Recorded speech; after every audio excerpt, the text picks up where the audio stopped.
وعلى آله وصحبه ومن والاه. أعوذ بالله من الشيطان الرجيم. بسم الله الرحمن الرحيم. قل أعوذ برب الفلق من شر ما خلق ومن شر غاسق إذا وقب ومن شر النفاثات في العقد ومن شر حاسد إذا حسد.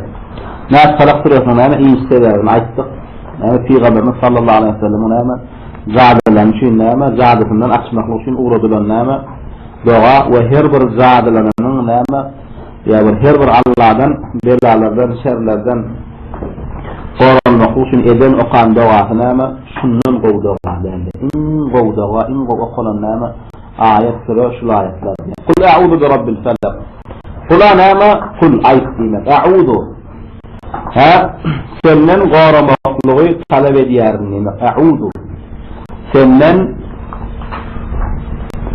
كمقطاريان قل أعوذ أي ها من سنن كمقطاريان برب الفلق كمقطاريان كم برب الفلق فلق ربي فلق نعم إيرزن دم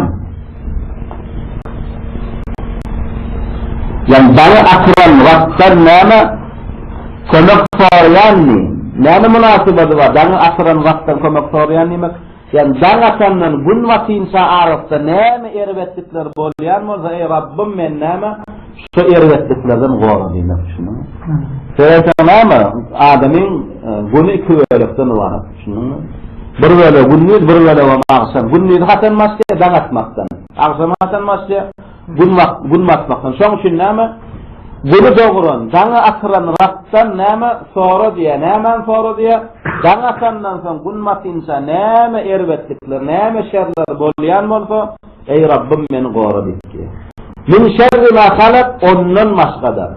Nama Allah'ın mahlukatlar, yaradan rahatları olfa, o şolardanım nama ziyanlar çıkıbilyan molfa, bolubilyan molfa, meni ey Allah'ım şolar bana ziyanlarının, şerlerinin nama yetmekliğinden nama gora diye düşünün. Yani hem şu salağa itti seyahat etsen nama bunun esası doğru fatyanını dangat nama bun dangatıp bun matmaklıktan mı?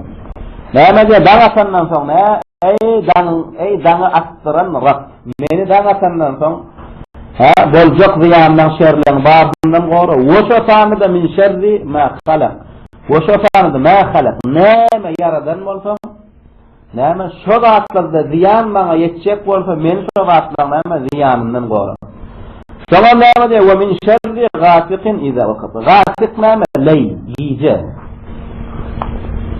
Gasik giyce. Karanqı. Vakıf nama batmak. Batmak, giyirmek. Giyce giyinere. Ve şafanı da nama gasik bakandan sonra, giyice bakandan sonra, giyice düşenden sonra neyme danat yansa, neyme şerler bolayan olsa, neyme ziyanlar bolayan olsa, neyme ervetlikler var olsa, şu ziyanlardan, şu ervetlikler neyme meni gora diye. Salakta neyme dedi, bunun doğup neyme ağzından bakıysa. Sonra neyme dedi, bunun başka da neyme mahlukatlardan ziyan çıkıbilen olsa, şu zattan ziyandan gora.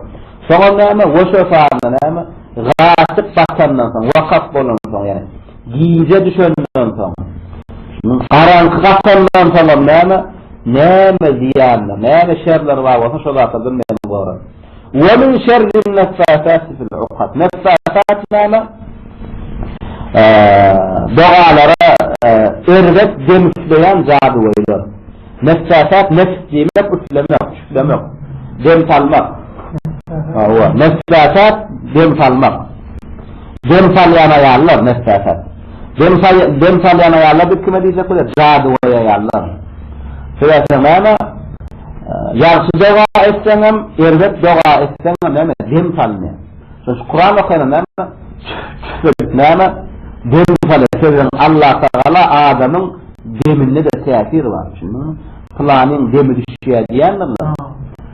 Şonlar. Edil şonlar. Yarısı doğada demi düşüyen adam olşalık zadı dedi neyme tafavut. Kâvır zadı koyun demi kater be düşüyor. Zadılarını ter traktıra ya öldüra ya kâvır zadı koyun üt koşku. Yani neyem şimdi derdi zeyns kırotsa getirdi. Köpülen zadı koyuşuluk bildik işlik etkenler ayarlar var. Şunun mu? Nefsasat. Aslında hakikaten bu nesbet nama zat etken ayarların deminden. Okat nama düğmeler. Okat düğme. Nama zat edenlerine kafa düğüp nama şu düğme kafa dönlerini tanıyalım şunu. Ve düğmelere nama dön tanıyan zat ve ayarlanan şerrinden beni korudu nama Allah'dan nama sonra diye. Nasıl cihaz kırık teyvesen nama ayarlar kem akıl din akıl ya. Şunu kem akıl dini kem dikkatiriyor. Son şöyle nama köpülen şeytan birinci bilen nama ayarları ağzırıyor. Ayarları oynuyor. Son şöyle nama zadı oylağın rahatlan içinde esası köpüsü ayarlardan oluyor. Öyle bağırda dine ayarlanda erkeklerin gibi. Erkek zadı oyun olsa nama Allah'ım bizi şolağın şerinin koru diyor. Ne için ayar getirdi? Köpçülük şoları bolon için adam şolağın içine getirdi.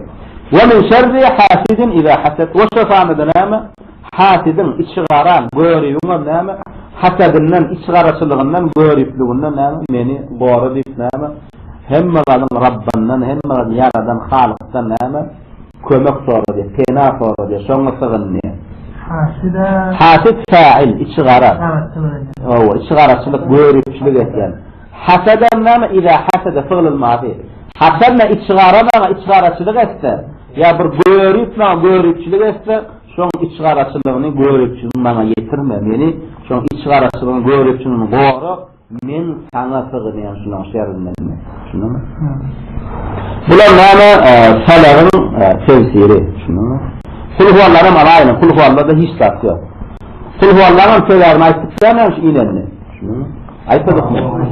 O müşrikler gelýär näme sen Allah'ın gızıllarını kümüşden mi, daştan mı, mermerden mi, nämeden, yakuttan mı? Şunu Hristiyan geldi İsa Allah'ın oğlu, Yevreyler geldi näme? Üzeyr Allah'ın oğlu, sen Allah'ın kimin oğlu? Hakatı var mı ya? Doğdu mu, doğurlu mu? Allah'ın tanıştır diyenlerine Peygamberimize Allah Teala şu kul huvalan ünlü demedi. Ey Muhammed ayet kul huvallahu ahad. Allah barbar. Şunu Allah kefetten, dağıttan, çöpten, gızıllan yakalayan materyallerler. Ya planın on oğlu, ya planın on gıydı. Müşrikler näme? Ferişteler benatullah, Allah'ın gıydılar deydiler. Ferişteler Allah'ın gıydı diyenler. Ya Hristiyan oğlu deyip, olun bazının ağzın näme? Doğduğun oğlu bilen ne oldu Allah Teala.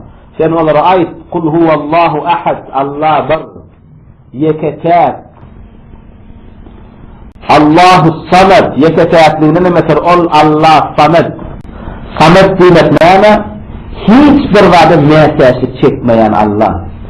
Yani ondan beter näme? Hiçbir vade mesajı çekmeye o şafakta da hemme vaatlan mesaj bolyan madi. Samet'in manisi şu. Sonuçta Arap'ta näme? Kastik mitkuş khanlarına Samet diyerekenler. Khanlıkta bir derecesini dolduran adama khanlarına Samedani diyerekenler. Ve şu samadın näme en esasy tefsir etýän zatları şäwrulamada tefsir etdiler näme? Yani ilahlikde, hojoýunçulukda, rahatlygyny hemme kamilligiň eýesi bolan nimet diýdi samad. Şunu şäwir näme? Hiç bir wada näsäsi çekmen we hemme wagtlaryň näsäsligini näme çözýän, hajatlaryny bitirýän we hemme mahlukatlary hemme näme istek arzuwlaryny hajatlaryny bir yüzlenilýän Allah diýmekdir. Samadın manysy şu. Akawr alimler näme? Samadın manysy ýerine aýetde. Lem yelit we lem ýulat. Samad demek doğmadyk we näme? Doğurmadyk diýipdir. Şunu hemmesini alamda näme? Şobarda sebäp doğan ene tamätäç. Şunuňmy? Doğuran çağa mätäç. Biz näme şu doğurmy? Allah Taala Adam oğluna näme perzent doğurýalatdy. Sen bir garramyzda çağamyra mätäç. Şunu şoň ýaşka, daýawka Sağamız da mätäç, garramyzdan biz sağamyra mätäç. Edil şoňalyk doğurýan çağa mätäç bolan üçin doğurýar. O doğurýan ölýär. Ölse eýer mirasy şöleri galýar. Şunuňmy? Yo, Allah samet diýer. Allah doğurmany mätäçden we ondan maksada hiç bir adam mätäçi çekenek we üstüne de hemme mahlukatlaryny, hemme wagtda mätäçi çekýänler Allah şoň sypatly zada näme diýen? As-samet diýer. Şunu bilen samadyň malyny. Geçirelim. Lem yelit. Doğmadı. Lem yelit. Aslında yelidu doğuya. Lem yelit doğmadı. Allah doğmadan akası var ya. ولم يولد ونام doğurmadı onun oğlu olarak. Tekzip et ya, yalana çıkar ya, Yevreylerin, Hristiyanların diyemezini. Müşriklerin diyemezsin. Müşrikler ne dediler? Ferişler Allah'ın gıyırlar dediler. Yevreyler ne dediler? İsa Allah'ın oğlu dediler. Yevreyler ne dediler? Üzeyr Allah'ın oğlu dediler. Allah bunun bazı tayfan ne mi? Akidesini batıla çıkar. Sözlerini yalana çıkar ne mi? Velem yulad ve doğurmadan. Sonra ne? Velem yekun lehu kufuven ahad. Velem yekun ve dolmadı lehu ona kufuven tay ahad hiç kim. Şimdi söylemesi ayetsek velem yekun dolmadı lehu ona kufuven den tay ahadun hiç kim. İlâ tay diyorlar kâvirler yani ayalli. Ve hiç kim onun ayali olmadı. Doğmadı ve doğurmadı. Ve nem hatta o doğurur ayali vardı mı? Yok hatta Resul Allah sana ayali mı yoktu. Kâvirler velem yekun lehu kufuven ahad. Yani ilahlikte, Rablıkta hiç kim Allah diye sahibi olmadı. Bu tefsirine